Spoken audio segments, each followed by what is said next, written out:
मीरपुर खास से news live के ब्यूरो चीफ नुमान हसन लगारे की रिपोर्ट शामिल करते हैं। मीरपुर खास के महकमा आबपाशी के अफसरान और अमले की बिल्डर्स के साथ मिली भगत का राज फाश।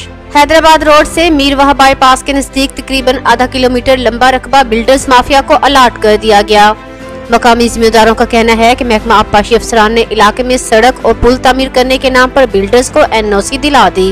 मकामी जिम्मेदारों ने वजीर आजम, वजीर आला सिंध और दीगर मुतल्लिका इदारों से अपील की है कि महकमा आबपाशी मीरपुर खास के अफसरान और अमले की इंक्वायरी करवा कर सख्त कानूनी कार्रवाई अमल में लाई जाए। उन्होंने इनको नोटिस भी दिया हुआ है। अच्छा, जेम खाना ये बढ़ाई हुई है दीवार, ये भी गैर कानूनी है। ये भी गैर कानूनी है ना, इन्होंने नाप कराई थी उसके बाद इन्होंने बढ़ाई है। अच्छा अच्छा अच्छा। और इधर एक वो बन रही है इंफॉर्मेशन की ऑफिस, इंफॉर्मेशन डिपार्टमेंट की ऑफिस, वो ऑफिस बन रही है, उनको भी नोटिस दिया हुआ। अगर चल मैं दिखाऊँ, वो भी गैर कानूनी बन रही है। कानूनी बनी है ना, बड़े ऊपर बनी है इरिगेशन की जगह पर, इरिगेशन की जगह पर उनको भी नोटिस दिया हुआ पहले।